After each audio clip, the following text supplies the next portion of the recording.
World War II Conflicts by Victoria Rivera. We're going to begin with the Jewish refugee crisis, which was the Jewish people needing a new home country due to the Holocaust.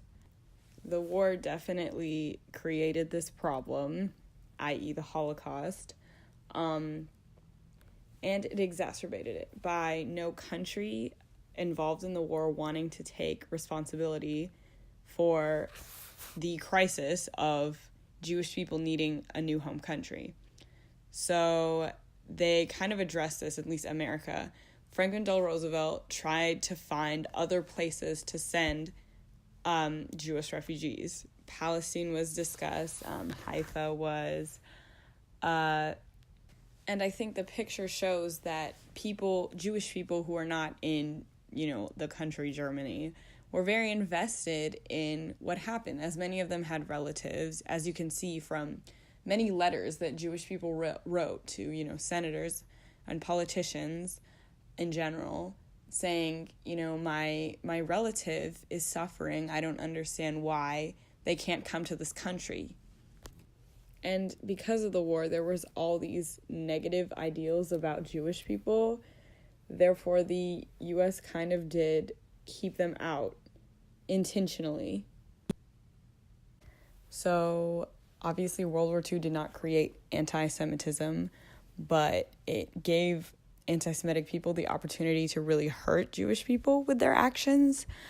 Gentiles, which literally means not Jewish, but was used as sort of a righteous anti-Semitic term, wrote letters to the president saying, we do not want these people in our country, and they're just basically all the stereotypes about Jewish people that came from the war was ingrained in their speech. And there was propaganda, saying Jews bring communism and they steal jobs and etc.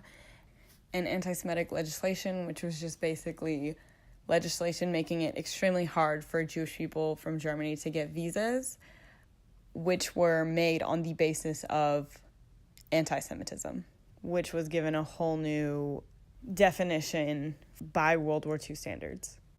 So, continuing with African American civil rights during the World War II period, basically their main focuses were the anti-lynching bills, fair employment, and basically exposing a neglect of the U.S. government to the African American community.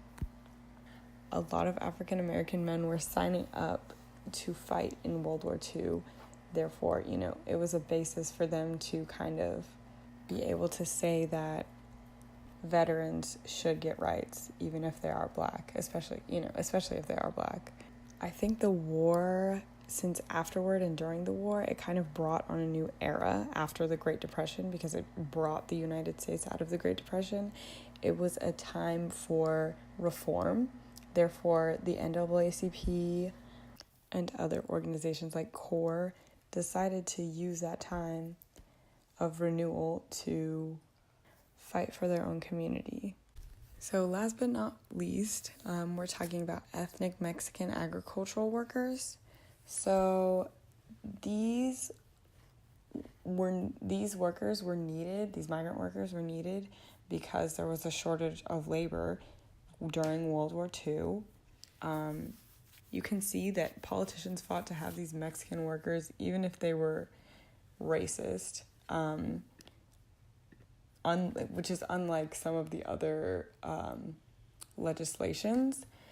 You can tell from the deliberations over the kind of legislation that would be brought that there's words used to describe the Mexicans like wet and other stuff like that, that kind of prove that even if the politicians didn't see them as equal, they saw them as useful.